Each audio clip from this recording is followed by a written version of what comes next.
नमस्कार दर्शकों, दूरदर्शन के निवेश कार्यक्रम में मैं अतुल दुबे आपका स्वागत करता हूं। जैसा कि हम लोग जानते हैं कि निवेश करते समय हमारे सामने बहुत सारी समस्याएं उत्पन्न होती हैं जब निवेश बात होती है निवेश की कि रियल एस्टेट में निवेश करना है। चूँकि ये एक लंबे समय और अधिक राशि से निवेश होता है, तो यहाँ पर जो है बहुत अलग अलग तरह की समस्याओं का निवेशक को सामना करना पड़ता है। और आज इसी सब समस्याओं को लेकर के हमारे स्टूडियो में पधारे हैं इस पर चर्चा करने के लिए रिटायर्ड सेवानिवृत्त बैंक अधिकारी ओपी बुधौलिया जी और कॉलोनाइजर हैं धर्मपाल सिंह जी, जो आपको दर्शकों विस्तार से बताएंगे कि किस तरह से हमें निवेश करना चाहिए, प्रॉपर्टी खरीदते समय हमें किस तरह की सावधानियां रखनी चाहिए, और बैंक से अगर हम सहायता प्राप्त कर रहे हैं, धनराशि प्राप्त कर रहे हैं, तो उस स्थिति में हमें किस तरह की सावधानियां बरत करके किस तरह से डॉक्यूमेंटेशन करना चाहिए जिससे हमारी प्रॉपर्टी आसानी से हमारी हो सके। तो चलिए आप लोग अपने अपने फ़ोन और पेपर पेन लेकर के तैयार हो जाएं। हमारा लैंड टोल फ्री नंबर है 1800-233-0040 और हमारा लैंडलाइन नंबर है 0755-266-0049। तो आप अपने प्रश्न बिल्कुल तैयार रखें, हमारे एक्सपर्ट्स आपके प्रश्नों का उत्तर देने के लिए उपस्थित हैं। तो चलिए हम चर्चा को आरंभ करते हैं। बुधौलिया सर, आपसे किसी भी निवेशक को यदि प्रॉपर्टी खरीदनी है तो उसे किस तरह से अपनी तैयारी करनी चाहिए कि बैंक आसानी से उसे लोन दे दे? सबसे पहला प्रश्न मेरा यही होगा आपसे। अच्छा प्रश्न है, क्योंकि सुरक्षा में ही हमारा हित छुपा हुआ है जी। और जब आपने प्रॉपर्टी की बात की है तो प्रॉपर्टी को अगर रियल एस्टेट को हम देखें तो दो हिस्से हैं, दो चीज़ें होती हैं। एक तो आप ज़मीन का टुकड़ा, उसको भी रियल एस्टेट कहते हैं, और एक ज़मीन जिसके ऊपर आपका मकान बना हुआ है या कोई फ्लैट खरीद रहे हैं, वो भी रियल एस्टेट की श्रेणी में आता है। तो चूँकि जब बात मकान की हो रही है, फ्लैट की हो रही है, तो एक बहुत पुरानी पिक्चर थी 1950 के लगभग की होगी, उसमें के एल सहगल साहब का एक गाना था कि एक बंगला बने न्यारा। क्या बात तो है। उस वक्त हमारे देश में हर एक हमारे नागरिक का एक इच्छा रहती थी, सपना रहता था कि हमारा अपना घर हो। और समय के साथ साथ आज स्थिति ये है कि आपको उपलब्ध है, आपके दरवाजे पे ही आके बैंकिंग सुविधाओं के द्वारा मकान प्राप्त कर सकते हैं। जी जी। अब आपने ये पूछा मुझसे कि क्या तैयारी करें, जिससे करनी चाहिए जिससे बैंक से ऋण बड़े आसानी से प्राप्त हो सके।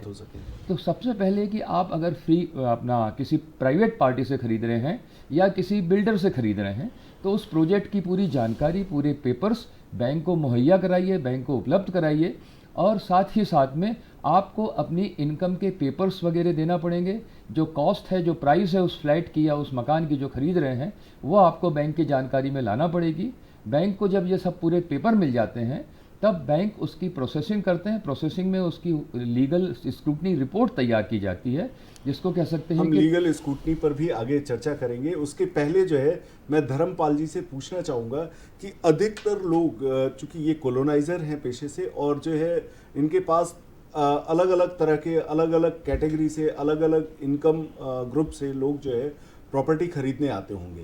तो लोगों का आम प्रश्न क्या होता है प्रॉपर्टी खरीदने के पहले? जो भी लोग प्रॉपर्टी को पहले सर्च कर रहे होते हैं, वो सबसे पहले लोकेशन देखते हैं कि हमें शहर के किस क्षेत्र में हमें प्रॉपर्टी लेनी है और उसमें कौन कौन सी मूलभूत सुविधाएं हमें वहाँ मिलेंगी। उनका अब जो 4-5 एरिया होते हैं शहर में डेवलप हो रहे थे, उनमें प्रॉपर्टी को सेलेक्ट करते हैं और जो उनके हिसाब से, उनके बच्चों के स्कूल के हिसाब से जो प्रॉपर्टी उनको सूट करती है और रेट में जो सूट करती है उनको वो सिलेक्ट करते हैं। बहुत अच्छी बात कि मतलब अब प्रॉपर्टी सेलेक्ट हो जाने के बाद, जैसे प्रॉपर्टी सेलेक्ट हो गई, मान लीजिए हमारी इनकम जो है 50,000 रुपये है और मुझे अपनी आय के हिसाब से ही एक घर पसंद करना है, ऐसा ना हो कि उसकी किस्तें जो है ज़्यादा हो जाए। तो आप बुधौलिया सर मुझे बताएं कि अगर कोई व्यक्ति अपनी आय के अंदर ही रह कर के घर खरीदे तो उसकी ये किस तरह से मैच करे प्रॉपर्टी की कीमत और अपनी इनकम को, दोनों को मैच करते समय? क्योंकि घर, देखिए आपने कहा कि सबकी दिली ख्वाहिश होती है कि उसका बंगला जो है सबसे अच्छा हो, महंगा हो, फूलों के शहर में हो, सब घर अपना। जी, लेकिन अब उसको ये भी ध्यान में रखना है कि हमारा घर जो है हमारे बजट के अंदर हो। तो इसके लिए आप क्या सजेस्ट करेंगे? इसके लिए दोस्तों बड़ी ही स्टैंडर्ड गाइडलाइंस है, साइंटिफिक गाइडलाइंस है। जी। बैंकों में जब भी आप अप्रोच करते हैं, अपना आवेदन देते हैं लोन के लिए, तो ये देखा जाता है कि आपकी जो भुगतान की किस्त है उसके बाद आपका कितना परसेंटेज इनकम बच रही है। नॉर्म्स ये है कि कम से कम 40% इनकम आपकी बचना चाहिए, मतलब ये कि 60% आपके मकान के लिए या अन्य भुगतानों के लिए जा सकता है। ये 40% आपके ज़रूरतों के लिए है, स्कूल की शिक्षा के लिए, मेडिकल के लिए, रोज़ के खर्चों के लिए। तो 40% नॉर्म्स हैं और कहीं कहीं इस नॉर्म्स को रिलैक्स कर दिया जाता है, क्योंकि over a period of time, कुछ समय पश्चात हमारी इनकम बढ़ती जाती है, लेकिन हमारी जो किस्त है वो फिक्स है। तो जब किस्त फिक्स है तो हमारी इनकम बढ़ती गई तो वो 30% 20% पे भी हो जाता है। तो ये रिलैक्सेशन बैंकों के हाथ में है और वो इस रिलैक्सेशन को दे सकते हैं। तो मतलब आप जो है अभी अगर आप 40% तक भी जाकर के अपनी इनकम का किस्त में कन्वर्ट कर रहे हैं तो ये ना समझे कि आगे भी हम जो है ऐसे ही रहेंगे, आपकी इनकम बढ़ेगी। दर्शकों समझिएगा इस बात को, हमारे एक्सपर्ट क्या कहना चाह रहे हैं कि अगर आपने अभी 40% तक की अपनी इनकम का ईएमआई में कन्वर्ट कर लिया है तो आगे जब आपकी इनकम बढ़ेगी तो आप रिलैक्सेशन में आ जाएंगे, तो अपने सपनों से कंप्रोमाइज़ करने की ज़रूरत वहाँ पे ज़्यादा नहीं होगी। हाँ, ये ज़रूर है कि आपके ऊपर आर्थिक बर्डन तो कुछ समय के लिए दबाव रहेगा और ऐसी स्थिति में अपने बेल्ट को टाइट करिए और साल गुजारिए, सब कंफर्टेबल हो जाता है। हाँ, आपके मनपसंद का जो है घर आपको मिल जाएगा। धर्मपाल जी, एक क्वेश्चन आता है कि प्रॉपर्टी लेते समय बड़ी दुविधा होती है कि ये प्रॉपर्टी सारे लीगल फॉर्मेलिटीज़ को पूरा किए हुए है या नहीं। अब इसको हम कैसे चेक करेंगे? एक आम निवेशक जो घर खरीदने जा रहा है या जो घर को अपना बनाने जा रहा है, उसके पास इतनी जानकारी नहीं होती, इतना नॉलेज नहीं होता, और कोई बिल्डर ने वो सारी बेसिक फॉर्मेलिटीज़ पूरी करके रखी है या नहीं, बिना लोन लिए उसको ये पता नहीं चल पाता। तो आप क्या सजेस्ट करेंगे जो निवेशक डायरेक्ट आपसे मतलब किसी भी कॉलोनाइजर से खरीदना चाहते हैं, तो उस दशा में उसको क्या क्या बेसिक ज़रूरतें या होमवर्क पूरा कर लेना चाहिए जिससे वो ये सुनिश्चित कर ले कि ये घर बिल्कुल पक्का है, यहाँ पर कोई लीगल फॉर्मेलिटीज़ बची हुई नहीं है? इसमें दो चीज़ें हैं कि अगर आप कंप्लीट प्रॉपर्टी खरीद रहे हैं तो रेरा में वो रजिस्ट्रेशन होती नहीं है। आपको उसके लिए उसके लैंड्स के पेपर, पूरी परमिशंस जो उसने ली हैं, उन सब का एक सेट लेके और उसको लीगल तौर पे सर्च करवा लेना चाहिए, जिससे कि उस प्रॉपर्टी संबंधित सारी जानकारी आपके सामने आ जाएंगी और उनका जो परमिशंस है उनके सारे एक सेट हमारे पास लेके रखना चाहिए। और प्रॉपर्टी को जिस क्षेत्र में आप प्रॉपर्टी ले रहे हैं उसका पूरा ज्ञान होना चाहिए कि भाई हम लोग उसके लैंड के पेपर भी लें, परमिशन के पेपर भी लें और उसका कंप्लीशन सर्टिफिकेट भी लें। और यदि आप जो ड्यूरिंग द प्रोजेक्ट चल रहे हैं उनसे संबंधित अगर आप कोई प्रॉपर्टी सिलेक्ट करते हैं तो आजकल सरकार ने एक बहुत ही अच्छा काम किया है कि रेरा में पूरी सर्टिफाइड होती है, फिर वो पूरी परमिशन वहाँ से सर्टिफाइड हो जाती है। तो रेरा में अगर रजिस्ट्रेशन है और रेरा की साइड से आपको पूरी परमिशन मिल जाएंगी। तो मतलब दर्शकों ध्यान दीजिएगा कि रेरा से संबंधित अगर आपका कॉलोनाइजर या मकान बेचने वाला या जिससे आप मकान ले रहे हैं रेरा से संबंधित है, रेरा से सर्टिफाइड है, तो उस दशा में अगर आप जो है वहाँ पर घर खरीदते हैं तो वो घर लीगल फॉर्मेलिटी से एटलीस्ट आप कह सकते हैं कि पूरी तरह से कंप्लीट होगा, वहाँ पर आपको टेंशन नहीं होगा। ऐसे प्रोजेक्ट में, ऐसे घर में आप ये समझिए कि जितनी भी वैधानिक परमिशनों की ज़रूरत है, जो धर्मपाल जी परमिशन शब्द का उपयोग कर रहे थे, तो जितनी भी वैधानिक परमिशनों की ज़रूरत है वो वहाँ कंफर्म हो जाती है अगर रजिस्ट्रेशन का नंबर उस प्रॉपर्टी पे लिया हुआ है तो जी। अगर जो है बुधौलिया साहब, कई बार ये मान लीजिए कि आपके पास एक व्यक्ति आता है और कहता है कि मैं घर को खरीदना चाहता हूँ, तो आप उसे कैसे ये कॉन्फिडेंस देते हैं कि मैं पैसा भी दूंगा और आपकी सारी जो लीगल वैधानिक प्रोसेस है उसको भी चेक करूंगा?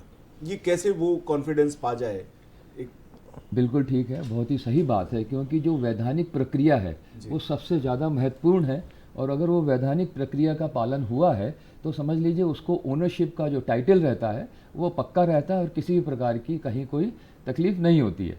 तो इस प्रक्रिया में सबसे मुख्य जो रहती है उस प्रॉपर्टी की जो लीगल सर्च कहलाती है, उस लीगल सर्च में वकील साहब जितनी भी वैधानिक परमिशनें हैं, टाउन एंड कंट्री प्लानिंग का क्लियरेंस है, नगर निगम की बिल्डिंग परमिशन है और एनवायरमेंटल क्लियरेंस है सब प्रकार की, इवन अगर वो लैंड जिस पे मकान बनाया गया है वो पहले एग्रीकल्चर थी, बाद में रेसिडेंशियल हुई है, तो वो डाइवर्शन के बारे में, हर प्रकार की चीज़ के बारे में, यहाँ तक कि उसका अप टू डेट टैक्स पे किया गया है, वो सब चीज़ें वकील साहब देखते हैं और एक रिपोर्ट बनाते हैं जिसको लीगल सर्च रिपोर्ट करते हैं। और वो लीगल सर्च रिपोर्ट में अगर ये कहा गया अंत में कि ये प्रॉपर्टी मार्केटेबल है और मॉर्गेजेबल है, क्योंकि जब रियल इस्टेट के लिए लोन दिया जाता है तो संबंधित प्रॉपर्टी को मॉर्गेज किया जाता है। तो ये उसमें ज़रूरी है कि ये क्लियर है, मॉर्गेजेबल है, मार्केटेबल है और फ्री फ्रॉम ऑल एनकम्बरेंस, मतलब इस प्रॉपर्टी पे किसी भी प्रकार का कोई भी वैधानिक एनकम्बरेंस नहीं है।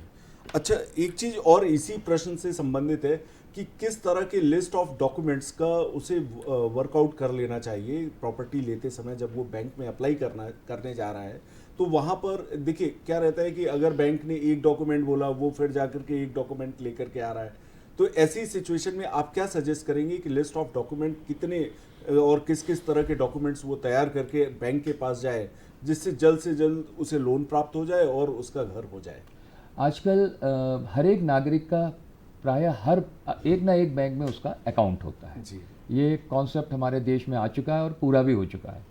तो जिस संबंधित बैंक में अकाउंट है, तो जब व्यक्ति जाता है तो वैसे तो बैंक अधिकारी ही, बैंक स्टाफ ही उनको एक लिस्ट दे देते हैं कि कृपा करके आप ये डॉक्यूमेंट्स हमको दे दीजिए और फिर हम आपके लोन को आगे प्रोसेस करेंगे।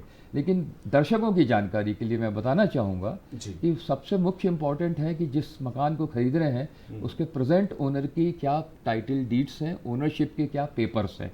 ओनरशिप पेपर्स के अलावा उसकी क्या नगर निगम से परमिशन प्राप्त है, टीएनसीपी से अप्रूवल है उसका। इसके साथ ही साथ आपको प्रॉपर उसका अप टू डेट टैक्स पे किया गया है।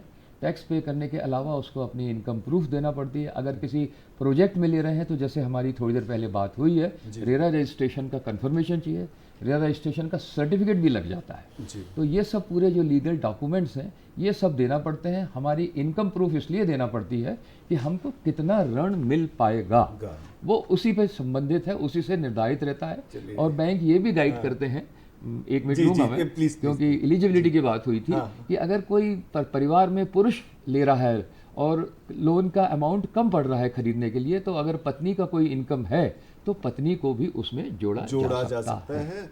और बहुत अच्छी बात। अब कई बार धर्मपाल जी ऐसा होता है कि प्रॉपर्टी बेचने वाला, जैसे मान लीजिए ये रेरा का आपने कहा कि ठीक है रेरा से रजिस्टर्ड है तो हम मुतमईन हो जाते हैं कि प्रॉपर्टी सही होगी, लेकिन बहुत बार ऐसा होता है कि इंडिविजुअल प्रॉपर्टी की खरीद फरोख्त होती है, तो वहाँ पर कैसे ये सुनिश्चित किया जाए कि व्यक्ति जो प्रॉपर्टी बेच रहा है ये उसी की है या उसमें कोई वैधानिक प्रॉब्लम नहीं है? सबसे पहले तो जो प्रॉपर्टी के मूल दस्तावेज हैं उनको मांगना चाहिए, उन्हें देखना चाहिए और फिर जिसके नाम ऑनरशिप है उसका आधार कार्ड, उसका इनकम टैक्स और प्रॉपर्टी की फ़ोटोकॉपी लेकर उसको फिर दोबारा वही बात आती है कि उसको सर्च करानी पड़ती है। उसके जो नगर निगम के टैक्स हैं और जो रेवेन्यू के टैक्स होते हैं वो पूरे हैं कि नहीं है, और रेवेन्यू में भी इसका ऑनरशिप होती है उसको भी जाके चेक करना चाहिए।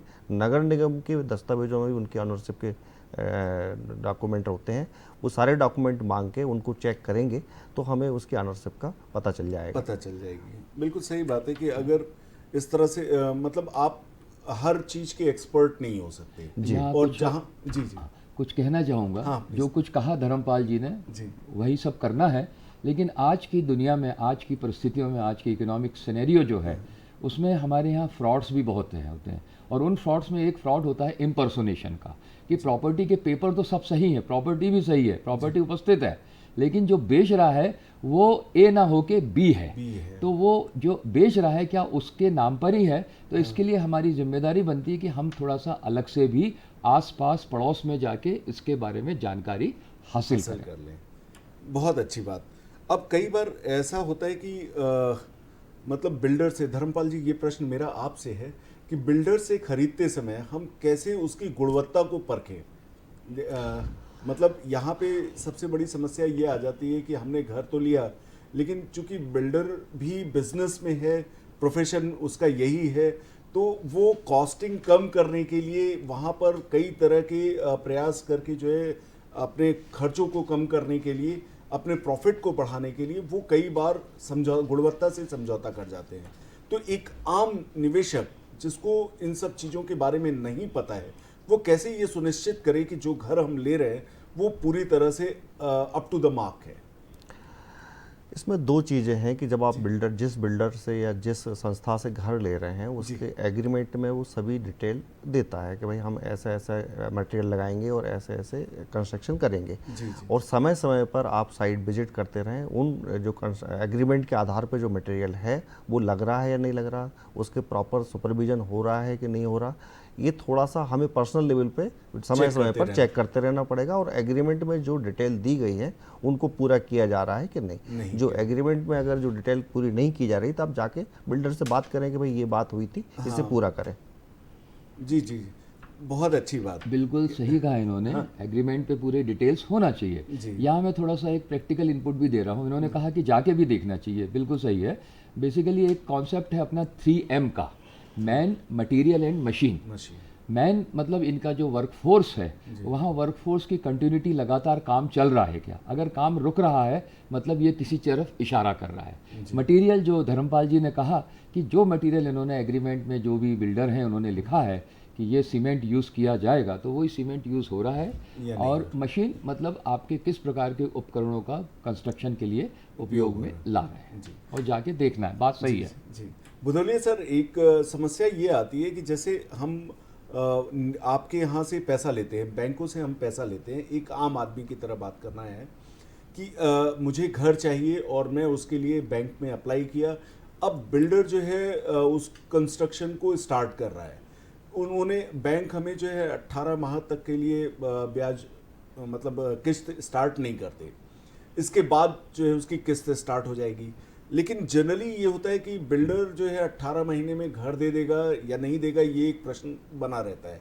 तो ऐसी सिचुएशन में एक निवेशक को क्या कदम उठाना चाहिए या कैसे जो है वो डिसीजन ले कि जिससे उसका बेनिफिट हो? बहुत सुंदर बात कही आपने। वापस पुराने प्रश्नों पे आते हैं और पुराने उत्तर पे आते हैं। रेरा नाम के शब्द का उपयोग किया गया था। रेरा की ये जिम्मेदारी है कि एग्रीमेंट में जितना समय लिखा है उतने समय के अंदर मकान देना ज़रूरी है।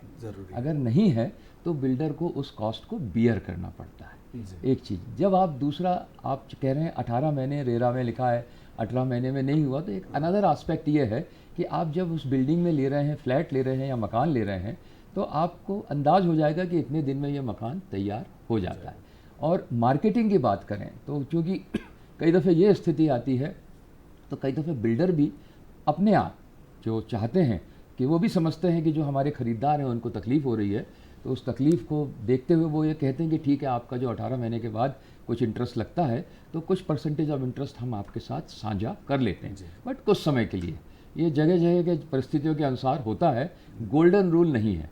और इसके अलावा एक चीज़ और भी उपलब्ध है रेरा के हिसाब से कि अगर जिसने एग्रीमेंट किया है खरीदार है और खरीदार को लगता है कि भाई ये तो लेट हो रहा है, मैं अपना एग्रीमेंट कैंसिल करता हूँ, तो उसको पूरा अधिकार है कि एग्रीमेंट कैंसिल कर ले, और एग्रीमेंट कैंसिल करने के 45 दिन के अंदर जो भी बिल्डर हैं वो पैसा उनको लौटा दे। अच्छा धर्मपाल जी, क्या आपके साथ जो है कभी ऐसा अनुभव हुआ कि आपने जो है कोई कमिटमेंट दिया हो कि भाई मैं इतने समय में जो है मकान दे दूंगा, और मकान की राशि मिलने के बाद मकान न मिल पाने पर किस तरह की समस्याएं सामने आती हैं बिल्डर के भी और एक निवेशक के?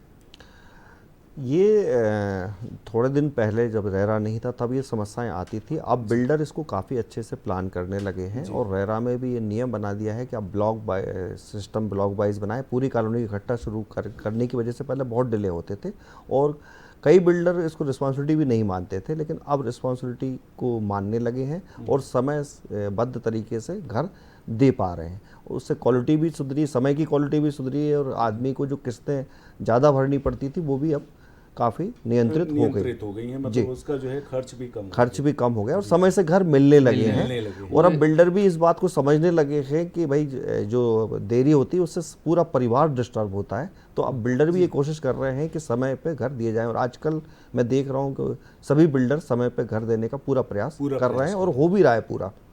विन विन सिचुएशन में काम कर रहे हैं। ऐसा भी होता होगा कि जो रेरा से रजिस्टर्ड नहीं होंगे वो आज भी अपनी मनमानी करते होंगे? नहीं, अब वो क्या अवैध, कई ग्राहकों को जो पता नहीं होता, वो किसी अवैध जिसमें परमिशंस नहीं होती या जो रेरा में रजिस्टर्ड नहीं होते उनमें चले जाते हैं, तो फिर वो थोड़ा सा परेशान होते हैं। इसी बात की चर्चा हम यहाँ कर रहे हैं कि भाई किन किन चीज़ों के सावधानियाँ रख के हमारा निवेश करेंगे, क्योंकि जो घर है वो पूरे जीवन का एक सपना होता है अभी भी भारत में, वो बहुत ही ज़रूरी चीज़ है, बहुत ज़रूरी चीज़ है। तो दर्शकों, आपने हमारे एक्सपर्ट की बात को ध्यान से समझिएगा। उनका कहना है कि रेरा से रजिस्टर्ड बिल्डर से ही घर लें, जिससे आपको आपके सपनों का घर उसी तरह मिले जिस तरह का सपना आपने बनाया है।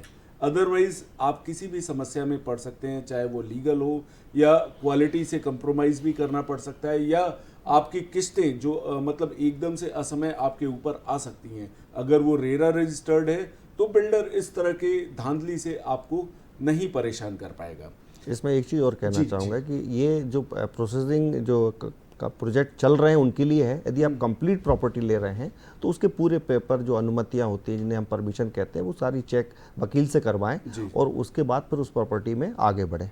जी बुधोलिया साहब, एक मैं आपसे जो है बैंक कर्मी होने के कारण जो है जानना चाहूँगा कि कई बार ग्राहक या जो निवेशक है घर लेना चाहता है, उसको समझ नहीं आती वो जो है किस तरह से किस्तों का पेमेंट करे बिल्डर को, कि जितना जितना वर्क होता जाए उतना उतना पेमेंट जो है बिल्डर के पास पहुंचता रहे, जिससे कोई भी ना बिल्डर परेशान कर सके और ना ही निवेशक परेशान हो। दोनों विन विन सिचुएशन में बने रहे कि बिल्डर ने जितना काम किया उतनी राशि उनको मिल जाए और जितना जो है काम होता जा रहा है वो भी संतुष्ट रहे कि मैंने इतना पैसा दिया, मेरा इतना काम हो गया। ऐसे में क्या सजेस्ट करेंगे आप? हाँ, निवेशक ये चीज़ ऑलरेडी डॉक्यूमेंटेड रहती है। जब खरीदार अपने बिल्डर से या बेचने वाले से जो बन रहा है प्रोजेक्ट, उससे एग्रीमेंट करते हैं, तो एग्रीमेंट में पेमेंट प्लान मेंशन किया जाता है कि इतनी स्टेज तक काम होगा तो आपको इतना परसेंट, इतना रुपया देना है। नेक्स्ट स्टेज मान लीजिए फर्स्ट फ्लोर, ग्राउंड फ्लोर है तो ग्राउंड फ्लोर होने पे ये पैसा रहेगा, फर्स्ट फ्लोर होने पे ये पैसा रहेगा और फुल कंप्लीशन होने पे इतना पैसा रहेगा। और इस एग्रीमेंट में ये भी रहता है कि जो बेसिक एमेनिटीज़ रहती हैं, जिसको आप पानी की सुविधा, बिजली की सुविधा, ये सब चीज़ों की भी उसमें मेंशन रहती हैं एग्रीमेंट में। और वो जब चीज़ें पूरी कंप्लीट होती हैं तो बचा हुआ रेसिडुअल अमाउंट है तो वो आप उनको पेमेंट कर सकते हैं फिनिशिंग के तो पूरा पेमेंट प्लान एग्रीमेंट में मेंशन रहता है। जी, यहाँ पे जो है मैंने देखा है कि टेक्निकली कई बार समस्या ऐसी आती है कि जो वहाँ पे एक कंसोलिडेटेड वर्ड लिखा रहता है कि फर्स्ट स्टेज पर या ग्राउंड लेवल कंप्लीट हो जाने पर। अब ग्राउंड लेवल में कौन कौन सी एमिनिटीज कवर होंगी या कितना काम हो जाना चाहिए, ये मैं आपसे जानना चाहूँगा बिल्डर के बतौर। इसमें जो भी ग्राहक अपना घर या जो भी प्रॉपर्टी को फाइनल करता है, उसमें एग्रीमेंट बनाते समय वो चीज़ें उसको आपस में तय की जाती हैं कि फर्स्ट इंस्टॉलमेंट कब दी जाएगी, सेकंड इंस्टॉलमेंट कब दी जाएगी। उनको डिस्क्राइब किया जाता है कि फर्स्ट इंस्टॉलमेंट इस स्टेज पे होगी। मान लीजिए ग्राउंड फ्लोर की पहली छत डलेगी तो ये किस्त रहेगी, दूसरी छत डलेगी तो ये किस्त रहेगी, इसके बाद फिर ब्रिक वर्क होगा तो ये किस्त रहेगी, फिर आपका प्लास्टर होगा। हर 8-10 स्टेज के साथ पेमेंट लिया जाता है। आपको पेमेंट करने से पहले बिल्डर की साइट पे जाके ये देखना चाहिए कि वो काम पूरा हो गया है या नहीं हुआ। अगर हो गया है तो आप उसकी सहमति देंगे, तभी बैंक उस पैसे को रिलीज़ करेगी। और हमें समय समय पर क्वालिटी के साथ प्रोग्रेस भी देखते रहना चाहिए। जैसा कि बदुल्ला साहब ने बताया था कि साइट पे प्रॉपर ढंग से काम हो रहा है कि नहीं हो रहा। अगर काम रुक रहा है इसका मतलब कहीं दिक्कत आ रही है, उसको भी ध्यान रखना चाहिए। बिल्कुल सही कह रहे हैं कि बैंक भी जाके इंस्पेक्ट करते हैं कि कितने स्टेज में काम हुआ है। मतलब यहाँ पर बैंक की भी हैंड होल्डिंग रहती है। बैंक की हैंड होल्डिंग नहीं, बैंक की जिम्मेदारी है। जिम्मेदारी है जी, क्या बात है। तो चलिए दर्शकों, आप जो है आप ही नहीं, आपका ध्यान जो है रखने के लिए बैंक भी उपस्थित रहता है समय समय पर। अब एक समस्या आती है कि कई बार प्लॉट या कंस्ट्रक्शन, ये मतलब कंस्ट्रक्टेड हाउस, इन दोनों में खरीदने के लिए क्या लीगल फॉर्मेलिटीज़ एक निवेशक को करना चाहिए जब वो बैंक से पैसा चाहता है प्लॉट खरीदने के लिए, और या बना बनाया मकान या मकान का कंस्ट्रक्शन करवाने के लिए? तो क्या इन दोनों की लीगल फॉर्मेलिटीज़ जो बैंक को करके देनी रहती है निवेशक को, वो दोनों अलग अलग हैं या एक जैसी ही रहती हैं? किसी भी रियल एस्टेट को जब आप खरीदते हैं तो उसकी जो कानूनी प्रक्रिया है, जिसको लीगल फॉर्मेलिटीज़ की बात करते हैं, सब बराबर हैं। फ़र्क इतना है कि कहीं कहीं अगर कंस्ट्रक्टेड हाउस है तो कुछ पेपर्स एक्स्ट्रा लगते हैं, जैसे टीएनसीपी क्लियरेंस लगता है और नगर निगम की परमिशन लगती है। और अगर आप केवल प्लॉट ले रहे हैं और प्लॉट प्रॉपर बना हुआ है, टीएनसीपी से अप्रूव्ड होना चाहिए टाउन एंड कंट्री प्लानिंग का, तो उस लेआउट को आप मांग सकते हैं, टाउन एंड कंट्री प्लानिंग की क्लियरेंस ले सकते हैं। और अगर आपकी जानकारी में ये आता है कि ये प्लॉट जिस ज़मीन पे है वो कभी ज़मीन एग्रीकल्चर थी, कृषि की थी, तो उसका डाइवर्शन आवासीय के लिए होना ज़रूरी है, जिसके लिए कॉम्पिटेंट अथॉरिटी परमिशन देती है, वो ऑब्टेन करना ज़रूरी है। और बाकी तो टाइटल डीड्स के जो पेपर्स हैं, प्रॉपर्टी के पेपर्स हैं, उन सबकी ज़रूरत पड़ती रहती है। कई बार ऐसा हुआ है कि लोगों का रुझान, धर्मपाल जी, बदलता रहता है। लोग जो है सोचते हैं कि अभी मुझे एक रहने के लिए घर चाहिए, फिर एक निवेश के लिए घर चाहते हैं। तो लोगों का रुझान आज की डेट में किस तरह की प्रॉपर्टी में निवेश करने का ज़्यादा है? देखिए, आज की तारीख में जब से भारत की अर्थव्यवस्था उदार हुई है, तब से लोगों को होम लोन बड़े इजी मिलने लगे हैं। तो हर आदमी का लगभग एक घर सामान्य मध्यम वर्गीय परिवार का हो गया है।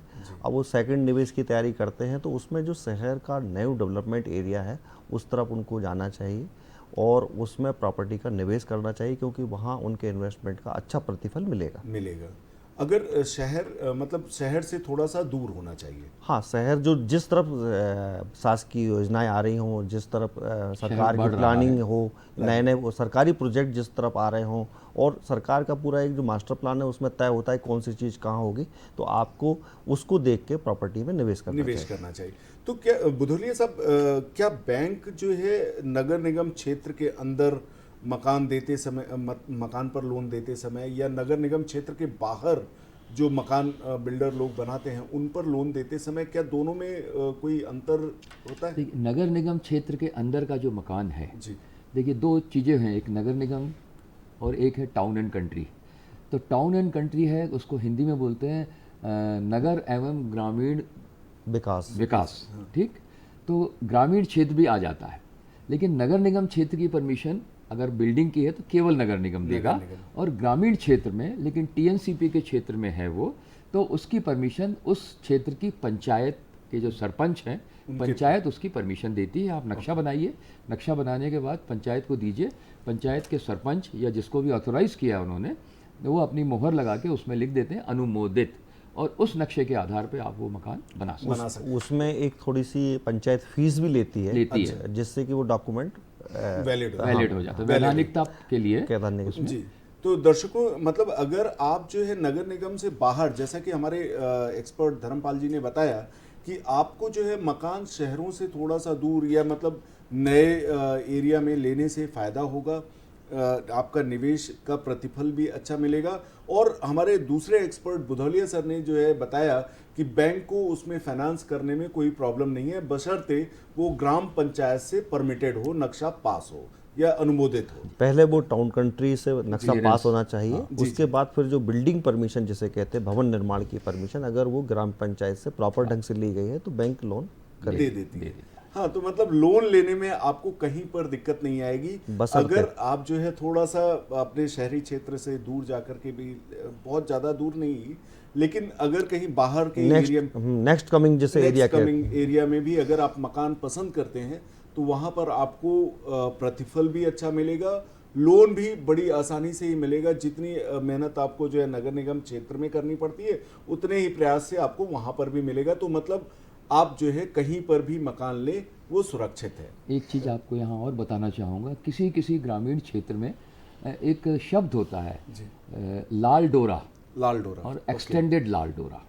ये जो ऐसे क्षेत्र हैं, ग्रामीण क्षेत्र हैं, जो टीएनसीपी के बाहर के कहलाते हैं, लेकिन इन पे मकान जब बनाने के लिए ग्रामीण हमारे किसान भाई लोन मांगते हैं, तो लोन बैंक वहाँ भी देती है, लेकिन वो मॉर्गेज नहीं होती प्रॉपर्टी, उसके लिए कोई दूसरी प्रॉपर्टी को मॉर्गेज करते हैं, लेकिन मकान बनाने के लिए बैंक वहाँ भी सुविधाएं प्रदान कर देती है। ओके, बड़ी अच्छी बात कही आपने कि किस तरह से आदमी को सुरक्षित घर जो है, घर में निवेश करना चाहिए।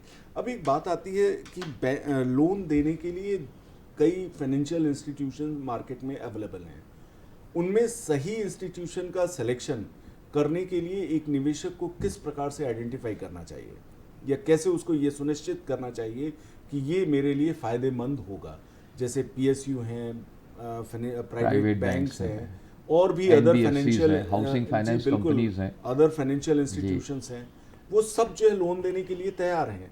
लेकिन व्यक्ति के लिए, व्यक्ति विशेष के लिए कौन सा इंस्टीट्यूशन उपयुक्त होगा, इस बात को सुनिश्चित कैसे करें वो? हम जब भी मकान खरीदने जाते हैं तो जैसा इन्होंने बताया, प्लेस और प्रमोशन एंड प्राइस, जो 3 पीस की बात की अपन ने, यहाँ इतने ही जाते हैं। तो इसमें प्राइसिंग को बोलता हूँ कि जब हम प्राइस, तो खरीदने की प्राइस तो एक हो गई, लेकिन जो लोन लिया उसकी भी तो एक प्राइसिंग होती है, जिसको हम रेट ऑफ इंटरेस्ट कहते हैं। तो किस बैंक में क्या रेट ऑफ इंटरेस्ट है, पहली चीज़। फिर बैंक में कौन सी वित्तीय संस्था है जो ट्रांसपेरेंट है अपनी डीलिंग में, क्योंकि हाउसिंग फैम में किसी की बुराई नहीं कर रहा है यहाँ पे, लेकिन ऐसी शिकायतें सुनने में आई हैं कि साहब कई जगह हिडन चार्जेस रहते हैं जो मालूम नहीं पड़ते हैं। तो हमेशा एक नेशनलाइज्ड बैंक में अगर आप जाते हैं तो वहाँ पे आपको सब चीज़ें ट्रांसपेरेंट मिलती हैं, और ट्रांसपेरेंसी के साथ साथ आपको मालूम पड़ जाता है कि क्या प्राइस आपको पे करना है इस लोन के लिए। जी, तो मतलब प्राइसिंग इंटरेस्ट के वे में ही देखा जाए।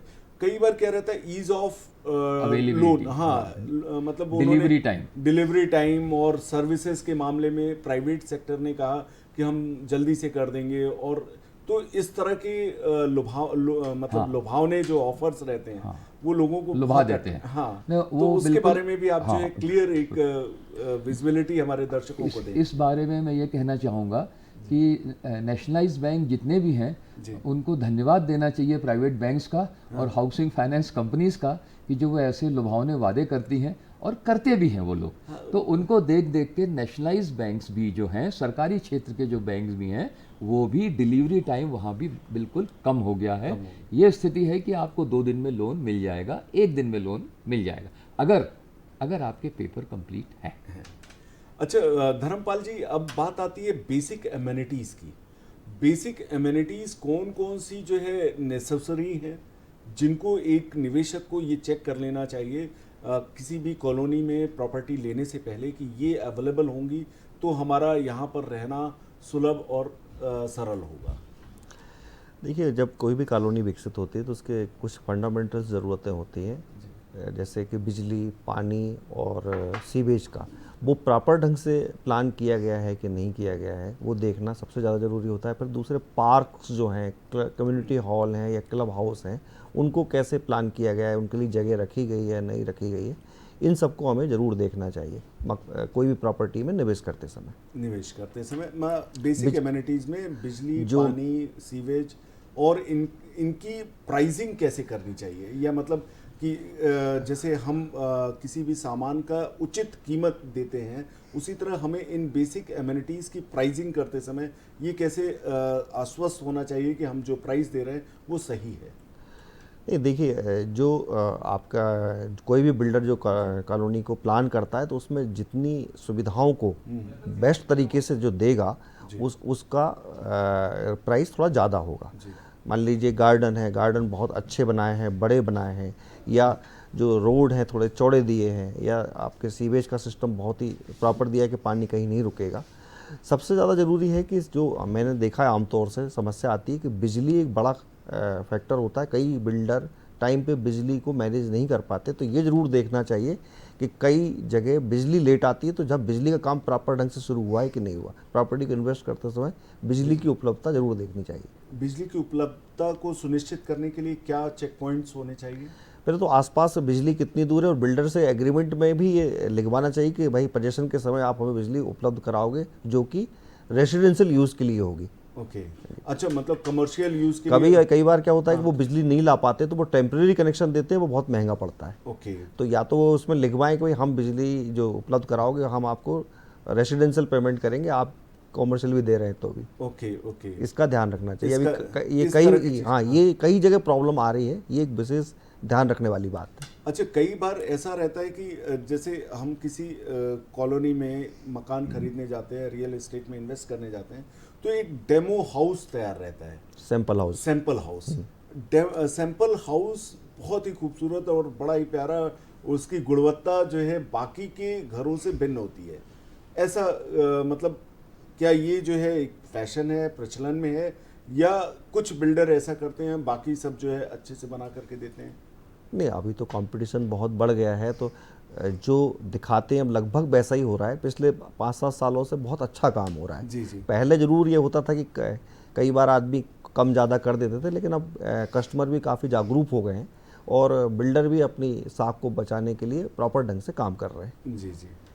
कई बार ऐसा होता है कि जो पर्यावरणीय मुद्दे होते हैं उनमें बुधौलिया साहब आपने देखा होगा कि सबके नॉर्म्स हैं कि इतना खाली स्पेस छोड़ना है या इतने पर ही कंस्ट्रक्शन होना चाहिए। तो क्या बैंक भी लोन देते समय इन चीज़ों को चेक करती है? बहुत ज़रूरी है। देखिए, मैं यहाँ पे आपने बहुत ही अच्छा प्रश्न किया।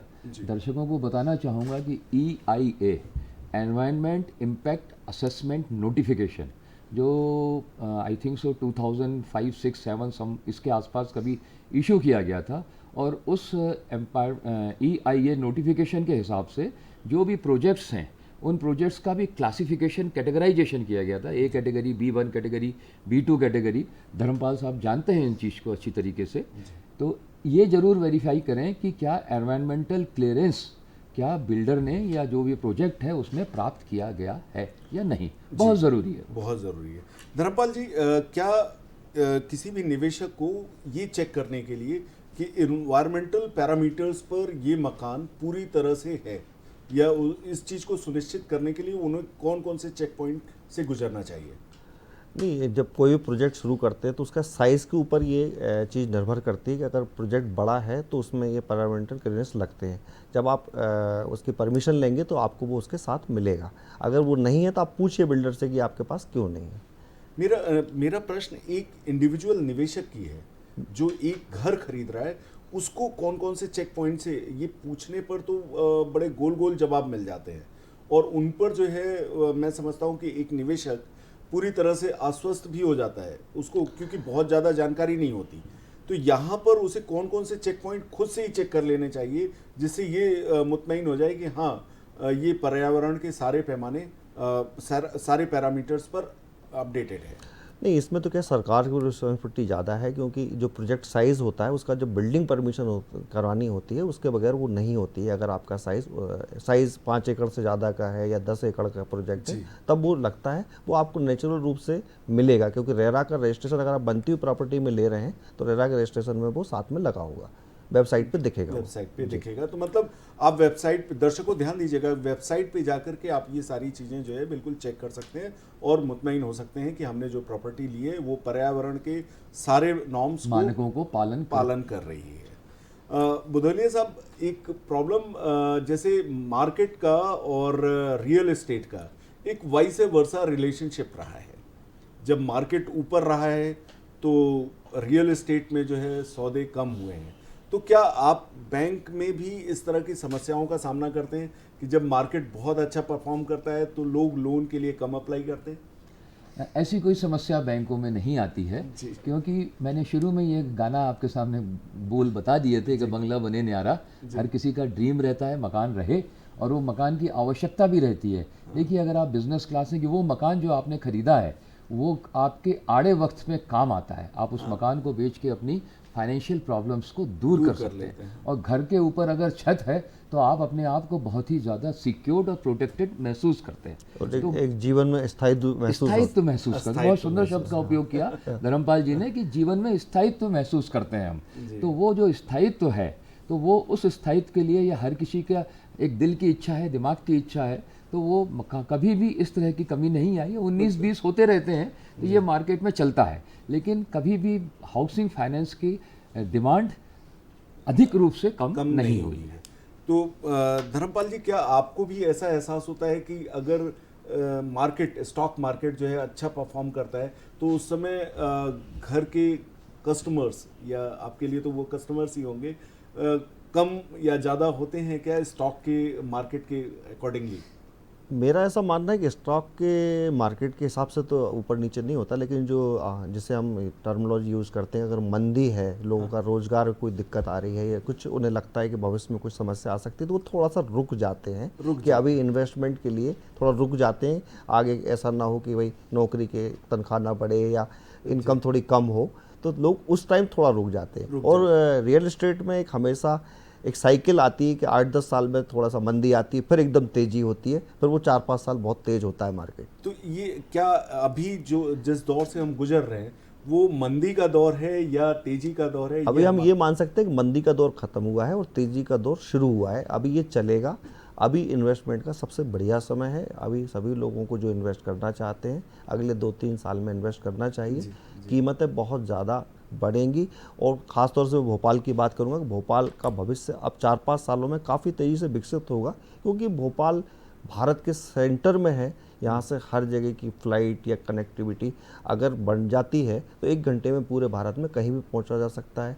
भोपाल का पर्यावरण, भोपाल का जो मौसम, भोपाल की जो प्राकृतिक सुंदरता है वो अद्भुत है। अद्भुत है। यहाँ पर जो एक बार आता है वो रह ही जाता है। हाउसिंग डिमांड की जो आपने बात की और मंदी की बात की, मैं यहाँ एक नया इनपुट, नया डायमेंशन देना चाहता हूँ कि जब मंदी आती है तो उस वक्त मकानों की कीमतें भी कम होती हैं, और अगर मकानों की कीमत कम हो रही है तो वो बिल्कुल उचित समय है कि आप बैंक का लोन लें। ये एक साइक्लिक प्रोसेस होती है और बड़ा विशियस सर्किल है ये। और जब डिमांड कम हो रही है मकान के फाइनेंस की तो बैंक के रेट ऑफ इंटरेस्ट भी कम होते हैं कस्टमर्स को अट्रैक्ट करने के लिए, और जैसे ही डिमांड में बूम आता है तो वहाँ रेट ऑफ इंटरेस्ट भी बढ़ते हैं और मकानों की कीमत भी बढ़ती है। तो ये तो एक साइक्लिक प्रोसेस है। आपको जब सही समय मिले, मैं तो अपना मैं बदौलिया जी की बात से पूरी तरह सहमत हूँ कि जब मंदी हो तब प्रॉपर्टी में निवेश जरूर करना चाहिए, भले ही चाहे थोड़ा बहुत अरेंज करके करें, लेकिन क्योंकि सबसे अच्छा समय वही होता है और सबसे अच्छी चीजें अवेलेबल मार्केट में कम रेट में होती है। कम रेट में ही। ये तो देखिए यूनिवर्सल ट्रुथ है कि अगर कहीं पर मंदी या डिस्काउंट ऑफर आता है तो हम ना चाहते हुए भी दुकानों में जाकर के वो चीजें खरीदते हैं जिनकी हमें जरूरत नहीं रहती। लेकिन इसमें क्या होता है, कई बार आदमी मंदी के चक्कर में या जो इन्वेस्ट करने वाले होते हैं ज्यादा इंतजार कर लेते हैं, तब तक फिर वो चीज वापस बढ़ चुकी जो शेयर मार्केट में होता है। ये हर जगह का है। तो सही समय पे अगर आप कूद जाएंगे तो आपको अच्छा फायदा होगा और अच्छी चीज मिलेगी, अच्छे रेट पर अच्छी चीज आपको मिल जाएगी। बिल्कुल अच्छी बात है कि अगर दर्शकों आप भी समझिएगा इस बात को कि एक तो हमारी बेसिक नीड है, हमें हमारे ऊपर जो है हमारे सर के ऊपर छत का होना, लेकिन बुधौलिया साहब एक और बात इसमें निकल करके आती है कि कई बार निवेशक एक से अधिक घर लेने के लिए उत्साहित हो जाते हैं, उनके लिए आप क्या कहेंगे? एक से अधिक घर अगर आप बैंक फाइनेंस से लेते हैं जी तो केवल 2 घर तक आपको कंसेशनल रेट ऑफ इंटरेस्ट मिलेगा जी। 2 से ज़्यादा जब आप घर लेते हैं तो वो कमर्शियल रियल इस्टेट में आता है। रियल इस्टेट को भी 2 हिस्सों में डिवाइड किया गया है, कमर्शियल एंड नॉन कमर्शियल। तो 2 घर खरीद रहे हैं, बैंक का लोन ले रहे हैं, नॉन कमर्शियल रियल इस्टेट है, ब्याज की दर आपको कंसेशनल रहेंगी, अट्रैक्टिव रहेंगी, और 2 से ज़्यादा है तो वो कमर्शियल में आता है। वो ये माना जाता है कि आप इसका कमर्शियल उपयोग के लिए इस प्रॉपर्टी को खरीद रहे हैं। अगर आपकी अपनी क्षमता है अवश्य खरीदिए, अच्छा निवेश है, क्योंकि प्रॉपर्टी में निवेश, अचल संपत्ति में निवेश रिटर्न लेट आता है लेकिन अच्छा आता जरूर है, अच्छा आता है, क्योंकि यहाँ पर जो सप्लाई बिल्कुल फिक्स है। हाँ। और एक और अच्छी चीज होती है कि प्रॉपर्टी की जो सुरक्षा है वो सरकार करती है, बाकी सब चीज़ों की सुरक्षा आपको खुद करनी पड़ती है। अगर आपकी प्रॉपर्टी है तो उसमें दस्तावेज, उसकी जो सिचुएशन है उसके प्रशासन की नियंत्रण में रहता है। तो मेरे ख्याल से सबसे सुरक्षित अगर कोई निवेश है तो वो प्रॉपर्टी है। जी।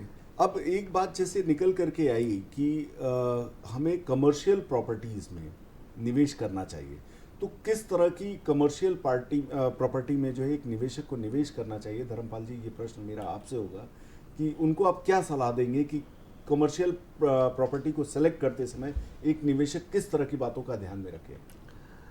कमर्शियल प्रॉपर्टी के इन्वेस्ट के समय 2 बातें होती हैं कि एक तो आप जो एट प्रेजेंट जो प्रॉपर्टीज़ हैं उनमें निवेश करें। जब आदमी वहाँ निवेश करता है तो वो किराए को देखता है कि मुझे आज किराया क्या मिलेगा, तो हमें उस चीज़ का ध्यान रखना चाहिए कि हम इन्वेस्ट करेंगे उसका हमें रिटर्न किराए के रूप में क्या मिलेगा। दूसरा इन्वेस्टमेंट होता है कि जहाँ ड्यूरिंग द भविष्य के लिए जो प्रोजेक्ट डेवलप हो रहे हैं तो उनमें निवेश करते समय अच्छे रेट पे जो चीज़ मिल रही है उसे ले लेना चाहिए। भविष्य में बहुत अच्छे रेट मिलेंगे और वहाँ किराया भी अच्छा हो जाएगा। अच्छा हो जाएगा। तो बुधौलिया सर, कई बार ये समस्या आती है कि हम प्रॉपर्टी, आपने जैसा गाना गाया था कि एक बंगला बने न्यारा, और वो भावना इतनी ज़्यादा हमारे ऊपर प्रभावी हो जाती है कि हम अपना सब कुछ उसको खरीदने में लगा देते हैं। तो आपका सजेशन क्या होगा ऐसे लोगों के लिए, ऐसे निवेशक के लिए, कि वो किस प्रकार से अपने जो दायित्व हैं, ईएमआई का दायित्व है, अपने परिवार के खर्चों का दायित्व है, उनको मैनेज करने के लिए, उनको वेल बैलेंस रखने के लिए आप क्या सजेस्ट करेंगे? अच्छी बात है, क्योंकि कई दफ़े ये हुआ है कि लोगों ने अपनी क्षमता से अधिक का मकान ख़रीदा और इंस्टॉलमेंट पे नहीं कर पाए, तो अल्टीमेटली डिफ़ॉल्ट में गए, मकान बिक गया और वो वापस सड़क पे आ गए। जी, तो अच्छी बात पूछी है आपने। यहाँ मैं ये कहना चाहूँगा कि सबसे पहले तो आप अपनी रिक्वायरमेंट को असेस करिए, जानिए कि आपकी आवश्यकता क्या है, और उस आवश्यकता के हिसाब से अगर 3 कमरे की आवश्यकता है तो 3 कमरे का लीजिए, 2 कमरे की आवश्यकता है तो 2 कमरे का घर लीजिए। एक चीज़। दूसरी चीज़, आप अपने जितने भी रिसोर्सेस मकान खरीदने में लगा रहे हैं, बैंक लोन के अलावा जो मार्जिन पे कर रहे हैं, बैंकों में आजकल बहुत कम मार्जिन लेते हैं, 10% मार्जिन पे काम हो जाता है, 90% बैंक देते हैं। तो आपका अपना लिक्विड फंड्स आपकी इमरजेंसी के लिए, आपकी कंटिजेंसीज़ के लिए आपके पास सदैव उपलब्ध रहता है। उसके बावजूद भी अगर कहीं कोई दिक्कत आती है तो बैंक्स में दूसरे प्रकार की भी ऋण योजनाएं हैं, जिसे गोल्ड लोन भी कहा जाता है, सोने के अगेंस्ट ऋण देना। उसके द्वारा कभी कभी आपको कुछ गैप आता है तो आप उससे अपनी आवश्यकता पूरे कर सकते हैं। लेकिन ये सदैव याद रखिए कि मकान खरीदते वक्त आवश्यकता, अपनी फाइनेंशियल कैपेसिटी जिसको कहते हैं, क्षमता, उस पर ज़रूर निगाह रखिएगा, नहीं तो तकलीफ़ में जा सकते हैं। जी। एक और मैं सजेशन दूंगा कि प्रॉपर्टी खरीदते समय ये भी आज के युवाओं को बहुत जल्दी प्रॉपर्टी खरीदनी चाहिए, क्योंकि उससे लोन जब तक वो 40 के होते हैं लोन पड़ जाता है, फिर बच्चे कॉलेज जाते हैं या कॉलेज की जो पढ़ाई होती है तब तक वो उस सब चीज़ों से ईएमआई वगैरह से फ्री हो चुके होते हैं।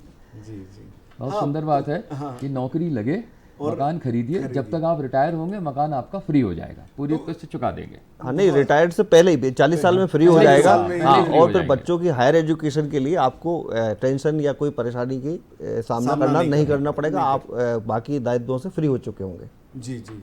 और इसमें जो है टैक्स का क्या प्लानिंग, टैक्स प्लानिंग के बारे में भी हम कहेंगे कि बुधौलिया सर आप इस पर प्रकाश डालिए कि अगर निवेशक जो है जल्दी उम्र में जो है घर खरीद लेता है तो उसे टैक्स के बेनिफिट भी अट्रैक्ट करते हैं। अब आज की स्थिति में हमारे देश में 2 तरह के इनकम टैक्स स्ट्रीम है।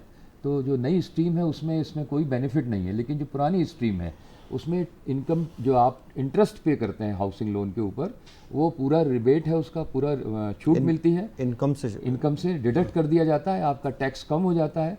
इसके अलावा 1.5 लाख तक की जो किस्त आप जमा करते हैं, वो 1.5 लाख तक की किस्त ATC में आती है, तो वो आपको रिड्यूस कर देती है आपकी बर्डन के ऊपर, और वो बर्डन जब रिड्यूस होता है तो आपकी रिपेइंग कैपेसिटी बढ़ जाती है। और इस तरह से देखिए आपके दोनों तरफ जो है फायदा रहता है। एक तो आपका घर भी हो जाता है, दूसरा आपकी टैक्स लायबिलिटी भी घट जाती है, तो जिससे आप अपनी बचत को बढ़ावा दे सकते हैं। आप उस बचत का उपयोग जो है अपने ईएमआई को पे करने में कर सकते हैं। बेसिकली ईएमआई कम हो जाती है, एक अगर इनडायरेक्टली इम्पैक्ट कम होता है। अगर और दूसरा एक और चीज़ है कि युवाओं को एक चीज़ और सोचनी चाहिए कि हमारे भारत में जो मुद्रास्फीति की दर है वो 4 से 5% है, तो आप जितनी जल्दी घर खरीदेंगे पैसे का डिवैल्यूएशन होता जाएगा, आपकी सैलरी बढ़ती जाएगी, तो वो किस्त बहुत छोटी लगने लगेगी और पैरेलली आप जो है एक property in form of wealth खड़ी कर पाएंगे बगैर टेंशन के। कम कीमत में जो है आपने एक अच्छी प्रॉपर्टी खड़ी कर ली, जो कि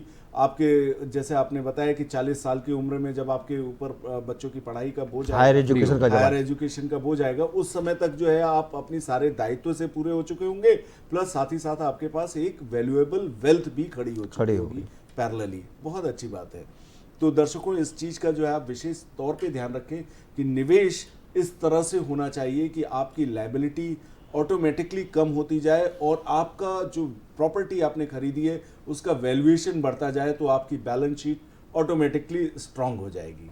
एक बात और आती है कि आजकल हर युवा, इवन मध्यम वर्गीय का, उच्च वर्गीय का, सभी लोगों की एक ख्वाहिश रहती है फार्म हाउस की, कि वो जो है अपनी घर होने के बाद, अपना बेसिक नीड पूरा करने के बाद उनकी ख्वाहिश रहती है कि एक हमारे पास फार्म हाउस भी हो। तो फार्म हाउस खरीदने में किस तरह से बैंक जो है उन्हें मदद दे सकती है, या वहाँ पर क्या है फाइनेंशियली असिस्टेंस बैंकों या फाइनेंशियल इंस्टीट्यूशन की तरफ से कुछ है क्या? फार्म हाउस मतलब ये एक एग्रीकल्चर एक्टिविटी रिलेटेड लैंड का टुकड़ा जिसको बोलते हैं, और इसको रिफाइंड वे में एक छोटे से टुकड़े को अपना एक घर बना लिया, 4 कमरे बना लिए और आप वीकेंड पे एंजॉय कर रहे हैं। तो इस चीज़ के लिए बैंकों में ऋण का कोई एज सच कोई प्रावधान नहीं है। यहाँ पर जो है आपको अपनी बचत करके ही उसे खरीदना। तो धर्मपाल जी, अब देखिए बैंक ने वहाँ पर सपोर्ट करने से या फाइनेंशियल असिस्टेंस देने से मना किया, तो आप इसे किस तरह से देखते हैं कि एक निवेशक को या एक युवा को यहाँ पर फार्म हाउस के फॉर्म में निवेश करना कितना हद तक उचित है?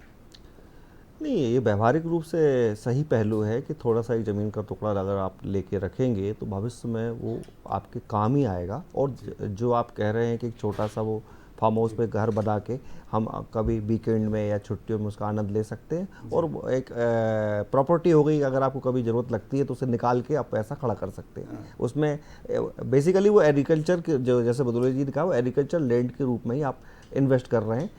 जमीन का कोई भी टुकड़ा हो जीवन में हमेशा काम आता है, ऐसा मेरा मानना है। और इसके अलावा इनने पहले कहा था कि शहर बढ़ता है, और जब शहर बढ़ा तो वो हमारे नगर निगम क्षेत्र में आया, उसकी कीमत बढ़ गई और निवेश आपको पैसा दे पैसा। तो मतलब एक निवेश के पॉइंट ऑफ व्यू से उसको, और वो सस्ता मिलता है, इसलिए वो समझ में भी नहीं आता उस टाइम। लेकिन जैसे बदौलिया जी का जब शहर वहाँ पहुँच जाता है तो उसकी कीमत अप्रत्यक्ष रूप से काफ़ी बढ़ जाती है।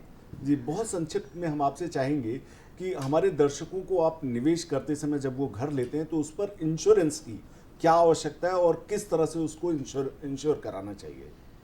जब आप बैंक फाइनेंस कराते हैं, और बैंक फाइनेंस में इंश्योरेंस का एक जो प्रोडक्ट है उसके 2 फीचर्स हैं। एक फीचर तो यह है कि जो आपने प्रॉपर्टी खरीदी है, मकान खरीदा है, उसको इंश्योर करते हैं। साथ ही साथ वो इंश्योर करते हैं जो बारोवर हैं, जिनके नाम पे वो ऋण है और जिनके नाम पे वो मकान है, उनकी लाइफ को भी। क्योंकि होता क्या है, कभी कभी ब्रेड अर्नर जो है, परिवार के मुखिया हैं, वो जो पिता हैं बच्चों के, उन्होंने ऋण लिया और अचानक एक्सीडेंट या किसी कारण से उनकी मृत्यु हुई और अब ऋण चुकाने की समस्या आ जाती है।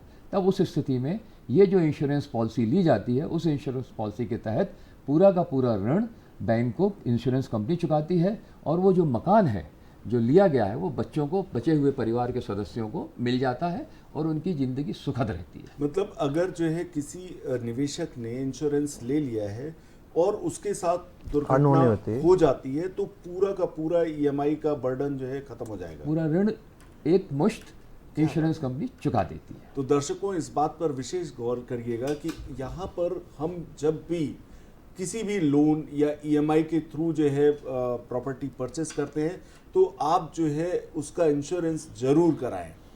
जी, इंश्योरेंस कराने से क्या है कि भविष्य में बच्चों या परिवार को किसी प्रकार की कोई दिक्कत नहीं आएगी, ऐसी पूरी व्यवस्था हो जाती है। और हमेशा प्रॉपर्टी या लोन लेते समय, होम लोन लेते समय जरूर इंश्योरेंस कराना चाहिए। जी, बदौलिया सर, चलते चलते हम आपसे संक्षिप्त में अपने दर्शकों के लिए संदेश चाहेंगे निवेश के माध्यम से। मैं अपने दर्शकों से कहना चाहूँगा कि अवश्य प्रॉपर्टी में निवेश करिए, पहला।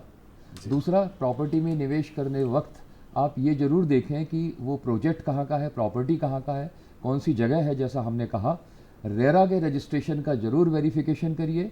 उसकी जो भी वैधानिक आवश्यकताएं हैं, परमिशंस हैं, वो क्या प्राप्त कर ली गई हैं, ये मुख्य रूप से आपको देखना ज़रूरी है, और उसके बाद आप उस प्रॉपर्टी का आनंद उठाइए। धर्मपाल जी, आप कॉलोनाइजर की हैसियत से क्या संदेश देना चाहेंगे? जल्दी। मैंने आपसे पहले भी कहा था कि प्रॉपर्टी हमेशा जीवन में स्थायित्व प्रदान करती है, और मैं ये कहना चाहूँगा दर्शकों से कि प्रॉपर्टी में देखकर निवेश करें और निवेश अवश्य करें। धन्यवाद। आप लोग स्टूडियो में पधारे, आपका बहुत बहुत धन्यवाद। नमस्कार। नमस्कार। तो दर्शकों, अगले सप्ताह में फिर हम मिलेंगे नए टॉपिक, नए चर्चा के साथ। नमस्कार।